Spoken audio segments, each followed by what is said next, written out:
창세기가 거의 마무리되는 것 같아요. 오늘 50장 들어갔고 다음 주 마무리하면 창세기가 이제 끝나는 것 같습니다. 저는 고민이 있어요.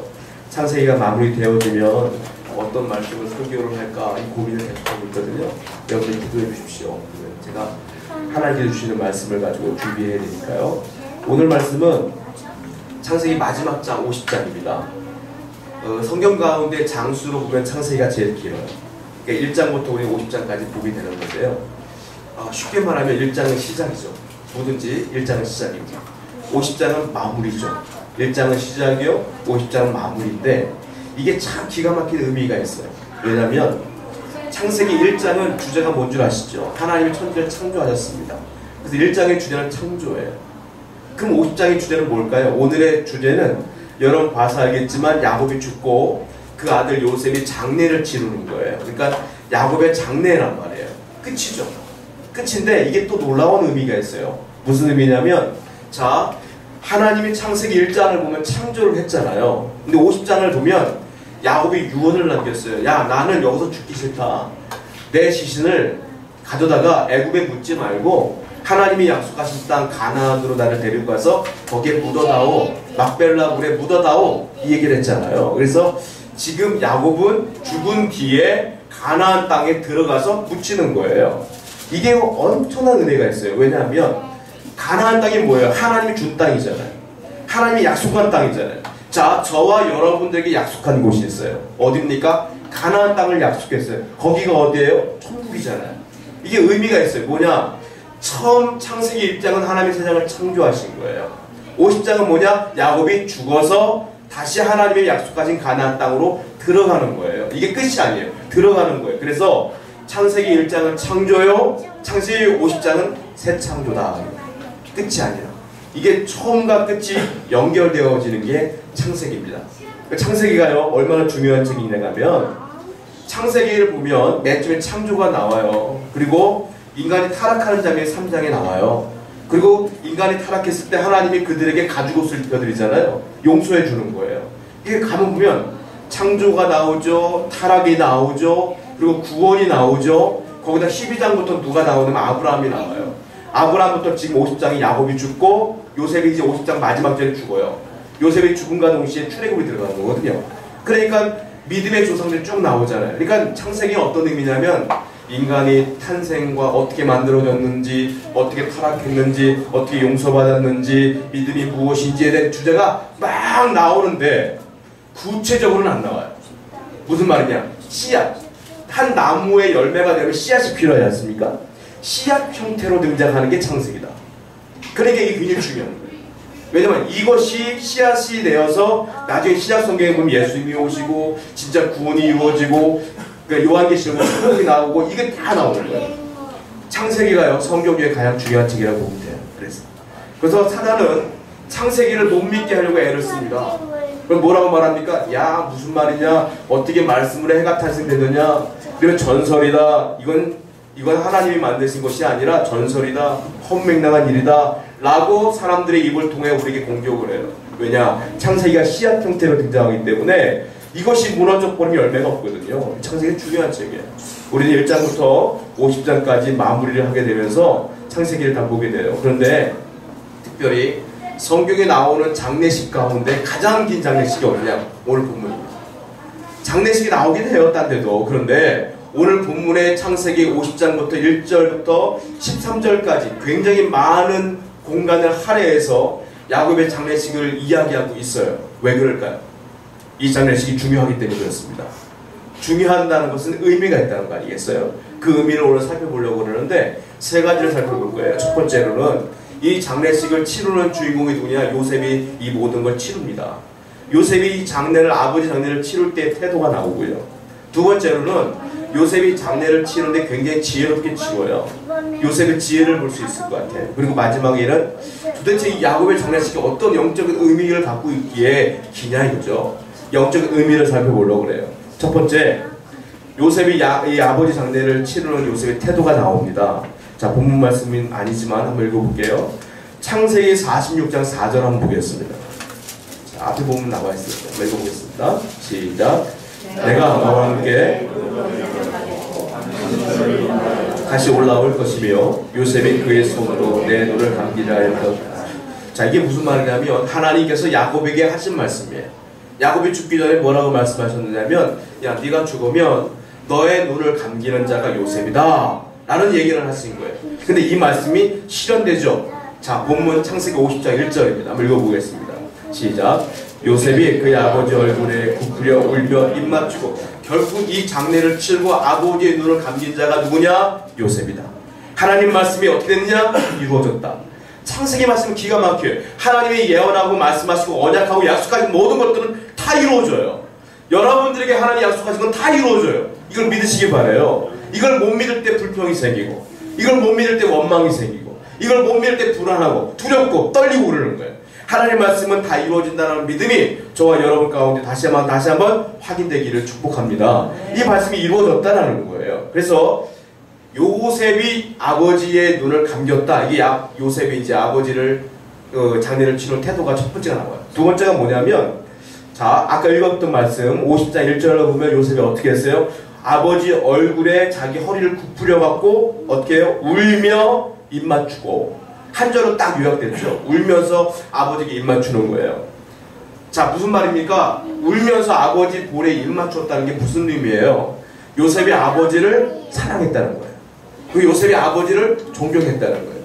요즘 뉴스를 통해서 정말로 말도 하기 싫은 사건들이 많이 벌어지더라고요. 폐륜적인 사건들이 너무 많이 벌어져요. 시대가 악해지면서 부모와 자식 간의 사랑이 끊겨지고, 그리고 뭐 여러 가지 사건들이 벌어져요. 정말 말하기 어려운 사건들이 많아지는데, 이 요셉이 하나님이 사랑하는 자잖아요. 하나님의 사랑하고 하나님을 믿는 자는 어떻게 되는지 아세요? 부모님을 존경하고 부모님을 사랑해야 돼요. 왜? 십계명에도 써있잖아요. 네 부모를 존경하라, 사랑하라, 분명히 공경하라 써있잖아요. 그래서 크리스천이라고 하면 부모님을 사랑하고 존경해야 돼요. 내 부모님이 다른 부모님한테 덜 해줬어도 하나님 믿는 사람이면 존경하고 사랑해야 돼요. 여기 부모님 되신 분들 계시는데 자녀가 그렇게 부모님을 공경할 수 있도록 기도하십시오. 그리고 자녀된 여러분들은 부모님을 그렇게 존경하고 사랑하고 공경해야 돼요. 이게 하나님께서 요셉을 통해 우리에게 말하고 있는 거라는 거예요. 그런데 놀라운 건 아버지가 돌아가셨으면 대성통곡을 하고 울며 불며 해야 되는데 요셉은 단 한 줄로 딱 끝내요. 울며 입 맞추고 끝. 무슨 말이에요? 슬프긴 하지만 그렇게 막 몸을 흔들어가며 슬퍼하진 않았다. 왜 그럴까요? 요셉은 믿음이 있었고. 성경을 보겠습니다. 데살로니가서 4장 13절 말씀 한번 읽어보겠습니다. 시작. 형제들아, 너희가 알지 못한 우리가 원하지 아니하노니. 사도 바울이 말하는 거 뭐라고 합니까? 형제들아, 자는 자들은 누구예요? 죽은 사람들 말하는 거예요. 죽은 사람들에 관하여 너희가 알지 못함을 우리가 원하지 않는다. 알기를 원한다. 죽으면 어떻게 된다는 걸 알기를 원한다 이 말이에요. 무슨 말이에요? 자, 이는 소망 없는 다른 이와 같이 슬퍼하지 않게 하려 합니다. 소망이 없다는 건 뭐냐? 예수를 안 믿었기 때문에 지옥 간 사람들은 소망이 없다는 거예요. 그 예수를 믿은 사람들은 천국에 대한 소망이 있기 때문에 뭐라고 해요? 그렇게 슬퍼하지 말아라 이 말이에요. 요셉은 아버지가 천국 갈 걸 믿었어요. 그러니까 적당한 슬픔. 아버지와 헤어지는 건 슬프죠. 그러나 아버지가 돌아갈 것을 믿었기 때문에 슬프지 않은 거예요. 여러분, 크리스찬의 죽음은 이렇게 받아들여야 돼요. 죽는 당사자나. 우리가 지난주에 야곱이 어떻게 죽음을 받아들이는지 봤지 않습니까? 침상에 있는 다리를 딱 보면서 담담하게 받아들였잖아요. 죽는 당사자나, 그리고 보내는 당사자나, 전부 다 믿는 사람들이라면 이와 같이 천국에서 만납시다 라는 고백을 하며 보내드려야 된다. 우리는 슬픔이지만 슬픔이 아닙니다. 왜야? 천국은 죽어야 가는 곳이기 때문에 그래요. 산 사람은 못 가요. 그러니까 죽으면 천국 갈 수 있잖아요. 저는 싫어하는 간증 중에 하나가 뭔 줄 아세요?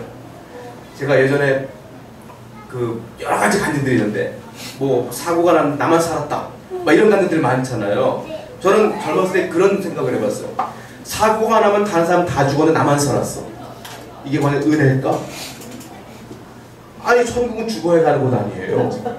그 같이 죽었으면 천국 갈 수가 있는데 나만 살았다. 저주가 아닐까? 그런 고민을 해본 적이 있어요. 저는. 여러분 생각해 보시면 그분들은 천국을 소망하지 않은 거 아닐까요?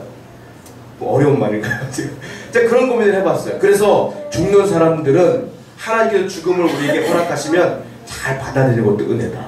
지금 요셉은 그렇게 얘기하고 있다는 거예요. 그래서 요셉이 이렇게 슬퍼하지 않은 이유가 있는데, 첫 번째 지금 제가 말씀드린 것처럼 아버지 야곱의 영혼이 천국으로 올라갔을 것을 확신했기 때문에 그래요. 여러분 부모님이나 우리가 이제 세상을 떠나갈 때 부모님의 믿음이 정말로 견고하시면 우리 그런 확신 가질 수 있지 않습니까? 만약 우리 부모님이 그런 믿음이 없으시면 지금 빨리 전도하셔야 돼요. 그래서 그런 믿음을 갖기 위해서 애를 써야 되고 우리 기도해야 될 줄 믿습니다. 자, 누가복음 보겠습니다. 16장 22절입니다. 누가복음 16장 22절에 한번 읽어보겠습니다. 시작. 이에 그 거지가 죽어 천사들에게 받들려 아브라함의 품에 들어가고 부자도 죽어 장사되매, 무슨 말이에요? 거지 나사로를 얘기하는 거예요. 나사로가 죽었는데 천사들에게 받들려가지고 아브라함 품에 들어갔대요. 자, 요셉도 마찬가지예요. 이건 신약 성경이지만 요셉은 믿었던 거예요. 내 아버지가 하늘나라 올라가 계실 거야. 내 믿음의 조상, 내 할아버지 아브라함 품에 안겨 있을 거야. 이런 확신이 있었다는 거 아닙니까? 여러분, 제가 그 10대 때, 제가 철 모를 때 친구랑 이런 논쟁을 한 적이 있어요. 천국이 어디 있을까? 근데 그 친구랑 저나 이 머리로 생각하니까 천국에 대한 개념이 없으니까 그 친구가 얘기하더라고요. 아마 천국은 우주에 있을 거야. 왜? 이 세상의 사람을 다 받아들이려면 땅에는 없잖아. 그러니까 우주에 있을 거야. 저는 또 순진한 마음으로 그래? 그럴 수도 있겠다 라고 또 말하는데, 천국은 어디인지 아무도 몰라요. 땅에 있는지 위에 있는지 왼쪽에 있는지 오른쪽에 있는지 아무도 모르지만 분명한 건 있어요. 우리가 죽은 뒤에 천국 올라갈 때 누가 우리를 데려갈 것이냐? 누가 보면 뭐라고 했어요? 천사들에게 받들려 아브라함 품에 들어가요. 우리가 세상을 떠날 때 천사들이 우리를 받들어서 하늘나라로 데리고 올라가다, 이 말 아니겠어요? 요셉은 지금 아버지 야곱이 하늘나라라는 걸 분명히 믿고 있다. 천국은 어떤 곳일까요? 뭐 길이 막 그냥 보석이고 막 이런 것 때문에 여러분들 현혹되지 마세요. 길이 보석이라는 천국 여왕의 보면 그건 무슨 말인 줄 아세요? 보석이 그만큼 가치가 없다는 소리예요. 그거. 보석은 나 혼자 몰래 갖고 있어야지 가치가 있는 거 아니에요. 천국 가면 바닥이 다 보석이래, 집이 보석이래, 그 말은 보석이 아니라는 소리예요. 그게 중요한 게 아니에요. 천국은 어떤 곳일까요? 자, 요한계시록 21장 4절을 보십시오. 읽어보겠습니다. 시작. 모든 눈물을 그 눈에서 닦아주시니 다시는 사망이 없고 애통하는 것이나 곡하는 것이나 아픈 것이 다시 있지 아니하리니 처음 것들이 다 지나갔음이로라. 천국은 보석으로 깔린 길이 아니라 어떤 거예요? 거기는 하나님의 눈물을 닦아주시는 곳이에요. 거기는 어떤 곳이냐? 사망이 없는 곳이래요. 애통하는 것이나 곡하는 것이나 아픈 것이 없는 곳이래요. 거기가 천국입니다. 지금 요셉은 그래서 감사한 거예요. 내 아버지가 이렇게 아파했는데 이 돌아가셨구나. 거기는 아픈 곳이 없으니 감사하다. 그러니까 받아들이는 거예요. 요셉이 이 아버지 장례를 치는 자세가 이래요. 얼마나 믿음의 자세입니까? 두 번째, 요셉은 어떤 마음으로 아버지를 보내드리냐면, 별로 슬퍼하지 않은 이유는, 두 번째 이유는 뭐냐면 아버지께 최선을 다했기 때문에 그래요. 아쉬움이 없는 거예요. 여러분, 우리가 부모님께 효도를 제대로 하지 못하면 돌아가신데 힘들어 하잖아요. 세상에 이런 일을 가끔 보면, 이런 프로그램 보면 한 아들이 집에도 안 들어오고 산소에서 음악 찍고 사시는 분들이 있어. 우리가 볼 때 대단하다고 말하지만 알고 보면 젊었을 때 부모님을 제대로 못 모셨던 분들이 후회하며 그런 분들이 꽤 있더라고요. 여러분, 요셉은 살아생전에 부모님께 최선을 다했어요. 그가 아버지와 수십 년을 헤어져 있었지만 나중에 만났잖아요. 그때 아버지가 130살 때 만나서 147세 야곱이 돌아갔단 말이에요. 17년간 요셉은 최선을 다했어요. 그렇기 때문에 아버지를 보내면서도 아쉬워하지 않아요. 예전에 우리가 이제 시족 가운데, 정체 시족 가운데 이런 게 있어요. 제가 한번 읽어드릴게요. 어버이 살아계실 때 섬기기를 다하여라. 지나간 후이면 애달다 어찌하리. 평생에 고쳐 못할 일이 이뿐인가 하노라. 이건 불효한 사람들이 말하는 거 아닙니까? 그러니까 요셉은 최선을 다했다는 거예요. 최선을. 자, 그래서 그가 아버지를 사랑하는 마음으로 시신 처리를 하는데 어떻게 하는가 보자고요. 창세기 50장 2절부터 3절입니다. 한번 읽어보겠습니다. 읽어보겠습니다. 시작. 그 수정된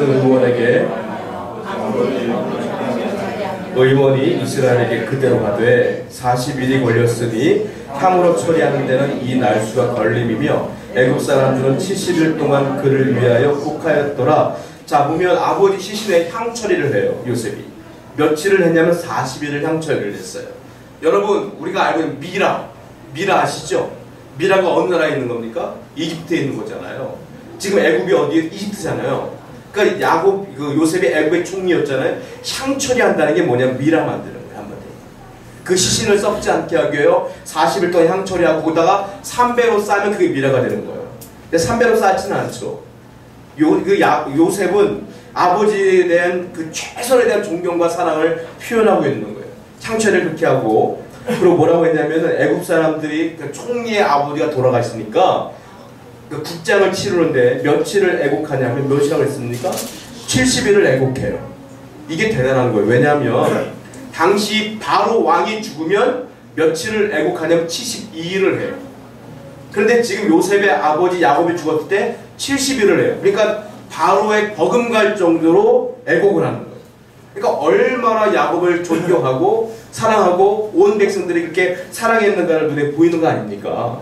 그러니까 우리는 알 수 있어요. 요셉은 아버지를 향하여 최선을 다했다. 돌아가신 이후에도 최선을 다했다. 젊은 분들 부모님께 최선을 다하십시오. 부모님이 마음에 안 드는 것도 있을 수 있어요. 세대 차이기 때문에. 그러나 하나님이 그 부모님 아니면 우리 이 땅에 보내시지 않았어요.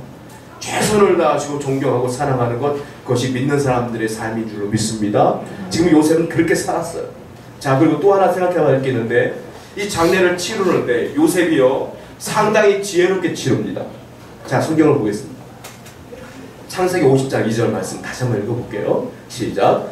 그 수종들은 의원에게 명하여 아버지의 몸을 향으로 처리하게 하며 의원이 이스라엘에게 그대로 하되. 자, 아까 40일 동안 향처리를 했다고 그랬잖아요. 근데 향처리를 지금 누가 하고 있습니까? 수종들은 의원에게 하는 거예요. 쉽게 말하면 주치의 같은 사람, 요셉의 주치의 같은 사람이죠. 그 의원에게 시키는 거예요. 그런데 이게요 상당히 지혜로운 겁니다. 왜냐하면 애굽의 장례 문화는 향처리를 누가 하냐면 장례 의사가 하는 거예요. 우리나라도 그렇잖아요. 의사가 따로 있고 장례식을 치르는 사람이 따로 있잖아요. 장례사라고 하잖아요. 여러분, 의사와 장례사는요 똑같은 거가 아니에요. 달라요. 그 사자가, 장례사의 사자는 모일 사자고요, 의사의 사자는 그 스승 사자예요. 달라요. 자, 그런데요, 이게 원래는 애굽의 장례를 치르는 자가 해야 되는 것인데 요셉은 자기의 수종 의사에게 시켰단 말이에요. 이게 왜 그러느냐? 애굽 사람들에겐 문화가 있었어요. 뭐냐면 향처리를 한다는 건 이 사람이 부활한다는 사상을 갖고 있었던 거예요. 종교적 의미. 근데 애굽의 총리로 있지만 요셉은 하나님을 믿는 사람이잖아요. 그러니까 이 종교 문화는 믿고 싶지 않은 거죠. 하나님 믿는 사람이기 때문에. 자, 거기다가 장례식을 치를 때 향처리를 한 다음에 시신에게 사자의서라고 하는 책을 집어넣어요. 그러니까 쉽게 말하면 부적 같은 거예요. 그러니까 사자의서라는 것을 관에다 집어넣으면 이게 무슨 말이냐면 그 사자의서가 이런 내용이에요.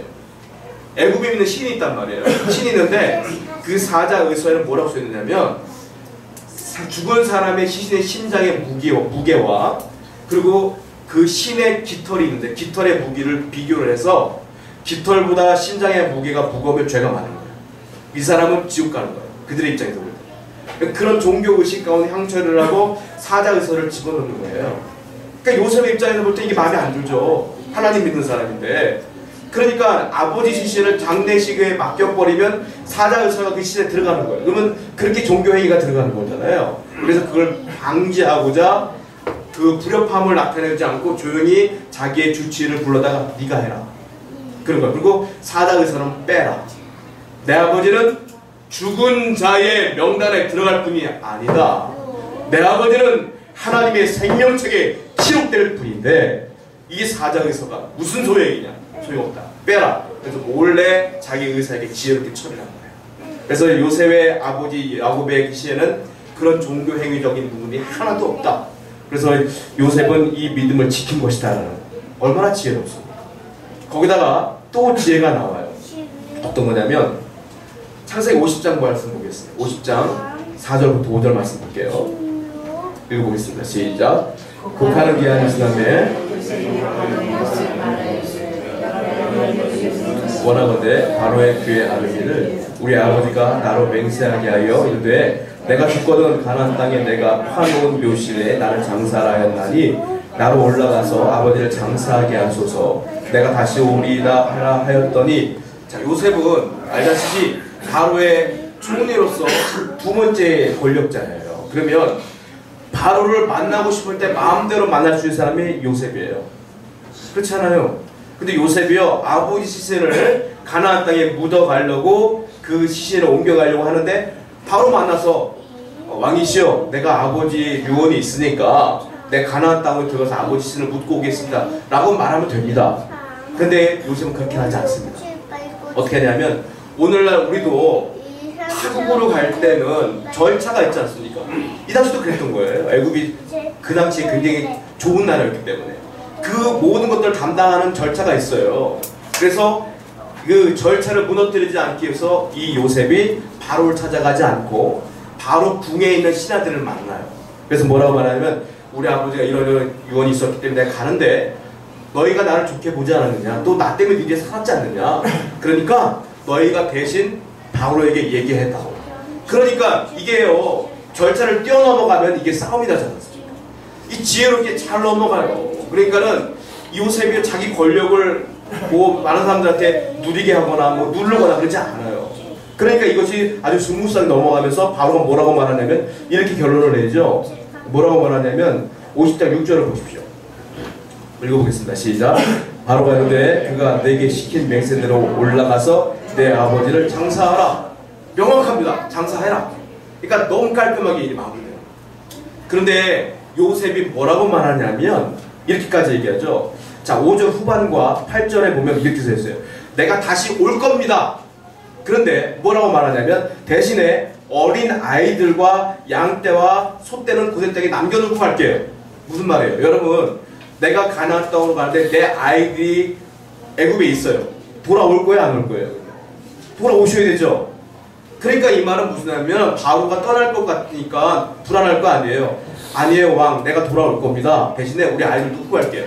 그러니까 얼마나 지혜롭게 일을 처신하는지 몰라요. 그래서 아버지의 유언을 이룰 수 있도록 그가 최대한 지혜롭게 이 일을 처리해서 결국 바로의 허락을 받게 됩니다. 그래서 이 모든 사람들을 데리고 가나안 땅으로 들어갑니다. 자, 예수님들이 그렇게 말했어요. 뭐라고 말했냐면 예수 믿는 우리는 지혜로워야 된다고 했어요. 여러분, 세상을 살아가는데 필요한 게 지식이 아니에요.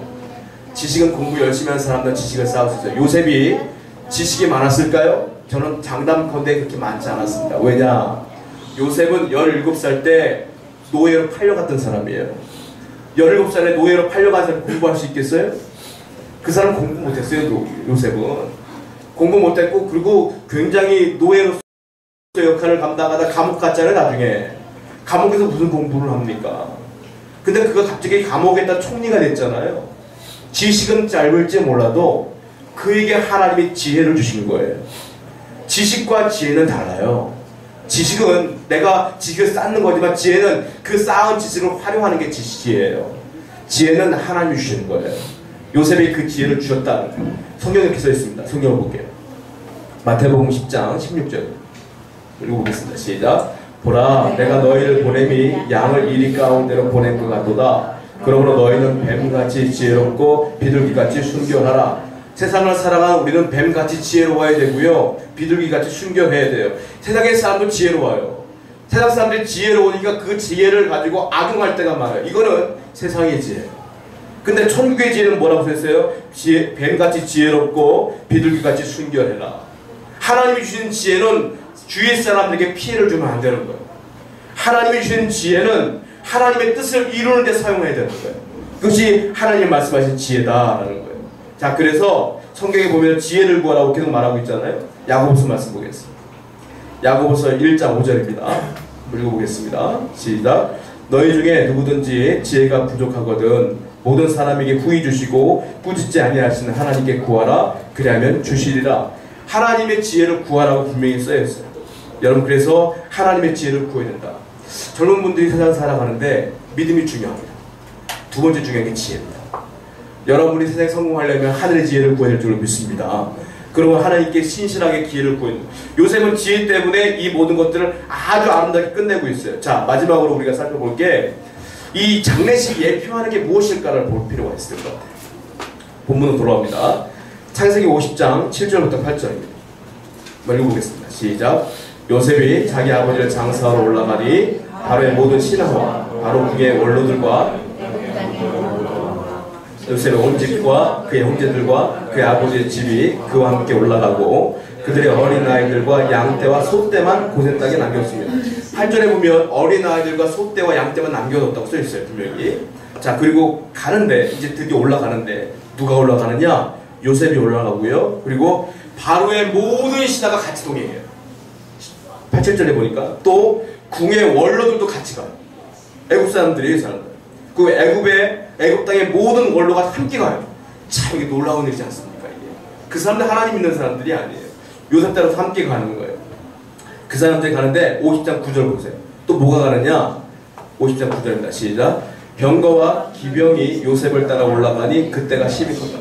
병거도 같이 가. 기병도 같이 가. 상상을 해보십시오. 얼마나 웅장한 사람들인지를 보십시오. 그 모든 모습들이 나와요. 자, 그런데 이 사람들이 어딜 도착하냐면 10절을 보세요. 50장 10절. 시작. 그들이 요단강 건너편 아닷 타작마당에 이르러 거기서 크게 울고 애통하며 요셉의 아버지를 위하여 7일 동안 애곡하여 도착한 곳이 어디냐면 아닷 타작마당이래요. 그러니까 타작마당인데 아닷이라고 하는 사람의 땅인 거죠. 그러니까 아닷 타작마당인 거예요. 거기가. 거기에 도착하여 장례를 치르게 됩니다. 그리고 조금만 더 올라가면 거기 이제 아버지가 유언했던 그 막벨라고 있는 거예요. 조금만 더 올라가면. 거기서 이제 애곡을 한 다음에 이 사람들이 얼마나 웅장한가 하면 가나안 사람들이 그 행렬을 보고 놀라요. 그럼 그 사람들이 고백을 해요. 보십시오. 창세기 50장 11절 읽어보겠습니다. 시작. 그 땅 거민 가나안 백성들이 아닷 마당의 애통을 보고 있는데 이는 애굽 사람의 큰 애통이라 하였으므로 그 땅 이름을 아벨 미스라임이라 하였으니 곧 요단강 건너편이라. 이 사람들의 행렬을 보고 그 땅에 가나안 사람들이 뭐라고 말하냐면 아벨 미스라임이라 하였어요. 아벨이 무슨 뜻이냐? 애통한다, 애곡한다 이런 뜻이고요. 미스라임은 애굽 사람 이런 뜻이에요. 그러니까 애굽 사람들이 애통한다 라는 말로 아벨 미스라임 이렇게 얘기했단 말이에요. 그 행렬이 얼마나 웅장한가 하면, 자, 학자들이요 이 부분을 가지고 논쟁이 있어요. 뭐냐면 도대체 이 아닷 타작마당이 어디냐? 이게 논쟁이 있어요. 자, 중요한 건 뭐냐면 요단강 건너편이라고 분명히 써있어요. 성경에 보면 11절에 보면 요단강 건너편이라고 그랬잖아요. 요단강이 어떻게 생겼냐면 제가 지도를 못 그려드리는데 맨 위에 갈릴리 호수가 있고요. 줄기가 딱 요단강에 흘러내려와요. 그리고 나오는 데가 사해고요. 더 내려면 홍해가 있는 거예요. 이해가 되죠? 맨 처음에 갈릴리, 그 줄기가 요단강, 그 다음에 사해예요. 여리고성 아시죠? 여리고 어디냐면 요단강 줄기 가운데 서쪽에 있는 게 첫 번째 성이 여리고성이에요. 그러니까 이 사람들이 뭐라면 이 건너편이라고만 써있으니까 이게 동쪽인지 서쪽인지 모르지 않습니까? 근데 학자들이 대부분이 뭐라고 말하냐면, 자, 여리고성이 요단강 서쪽에 있단 말이에요. 요단강 동쪽일 것이다. 아닷 타작마당이. 이렇게 얘기를 하고 요 부분 어디냐면 사해와 요단강 중간쯤에 있을 것이다 라고 얘기를 해요. 자, 그렇다면 여러분들이 고민해볼 필요가 있는 거예요. 도대체 여기가 어디냐? 자, 여기서 하나님의 큰 의미가 나오는데 출애굽을 하잖아요. 나중에 이스라엘 사람들이 출애굽을 하고 40년 동안 방황하면 그 여정이 있단 말입니다. 마지막으로 가나안 땅에 40년 만에 입성할 때에 그들이 요단강을 건너서 여리고성을 점령하잖아요. 기억나시죠? 여호수아가 그게 첫 번째 가나안 점령이 시작되는 거예요. 그럼 거기가 어디냐? 요단강과 사해 사이에 거기서 요단강을 건너서 여리고성을 들어가는 거거든요. 그러니까 이 아닷 타작마당이 어디냐? 나중에 출애굽을 했을 때에 그 지나갔던 그 여정과 똑같은 장소라고 얘기를 해요. 그러니까 이 장소가 어디냐? 하나님이 나중에 가까운 얘기를 하자면 나중에 너희가 출애굽을 해서 이렇게 가나안 땅으로 들어갈 거라고 예표하거든요. 두 번째 의미는 뭐냐면, 자, 요셉의 가족들만 가는 게 아니잖아요. 지금 애굽의 많은 원로들과 신하들이 함께 가잖아요. 천국을 이끌어가는 사람이 누구냐? 제가 말씀드렸어요. 요셉은 누구를 예표한다고 했습니까? 예수님이 예표한다고 했잖아요. 나중에 예수님이 온 인류를 구원할 것이다. 이 요셉이 지금 이 사람들 다 이끌고 가나안 땅으로 입성하는 이 모든 자체가 나중에 모든 사람들을 예수님으로 구원할 것이다 라는 것을 예표하고 있는 것이다. 자, 이것이 실현될 때가 어디냐? 요한계시록에 보면 이 장면이 실현돼요. 소개해볼게요. 요한계시록 7장 9절부터 10절입니다. 한번 읽어보겠습니다. 시작. 이후에 요한계시록 찾아보시죠. 요한계시록 7장 9절부터 10절입니다.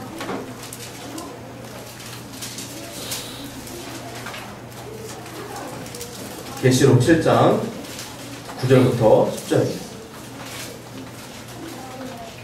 읽어보겠습니다. 시작. 2일 후에 내가 보니 각 나라와 족속과 백성과 방언에서 아무도 능히 셀 수 없는 큰 무리가 나와 흰옷을 입고 손에 종려 가지를 들고 보좌 앞과 어린 양 앞에 서서 큰 소리를 외쳐 이르되 구원하심이 보좌에 앉으신 우리 하나님과 어린 양에게 있도다 하니, 여기 보시면 각 나라와 족속과 백성과 방언에서 아무도 능히 셀 수 없는 큰 무리가 나와 흰옷을 입고 손에 종려 가지를 들고 보좌 앞과 어린 양 앞에서 흔드는 장면이 나오잖아요. 천국 입성하면 이렇게 보인다는 거예요. 지금 마치 창세기 요셉이 이 모든 사람들을 이끌고 가나안 땅으로 들어가는 모습과 똑같다. 그러니까 이것이 나중에 천국의 모습을 예표하고 있는 것이다라고 얘기를 해요. 여러분, 그렇습니다. 요셉은 그래서 우리에게 창세기는 무엇이냐면 예수 그리스도를 믿고 구원받는 것이 진짜 우리의 삶의 목적이 된다는 것을 가르쳐주고 있다는 거예요. 여러분, 이제 우리 다시 한번 확인해 봐야 돼요. 여러분들은 하나님께서 목적이 있어 보냈음을 믿으시기 바랍니다. 그 목적 가운데 가장 중요한 게 뭐냐? 예수 믿고 구원받아 천국 가는 것이며, 아울러 주위에 하나님을 알지 못하는 사람들에게 복음을 증거하는 거예요. 야곱은 그 일을 잘 감당했어요. 성경을 한번 보겠습니다. 시편 말씀 볼게요. 12편 1절입니다. 한번 찾아보세요. 시편 12편 1절입니다. 시편 12편 1절 마지막 한번 찾아볼게요.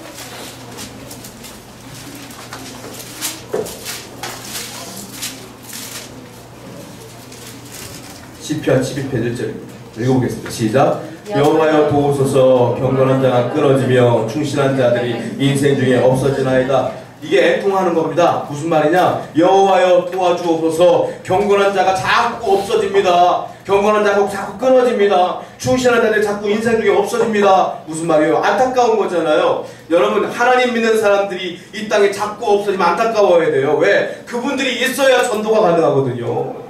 그분들이 하나님을 증거하는 사람들이잖아요. 이것이 우리의 목적이 된다는 거예요. 그러므로 여러분이 살아있는 동안에 하나님을 증거하는 데 애쓰시기 바랍니다. 야곱은요, 실수가 많았던 사람이에요. 알다시피. 그런데 야곱의 인생 가운데 실수를 얘기하자면 1에 불과해. 1에.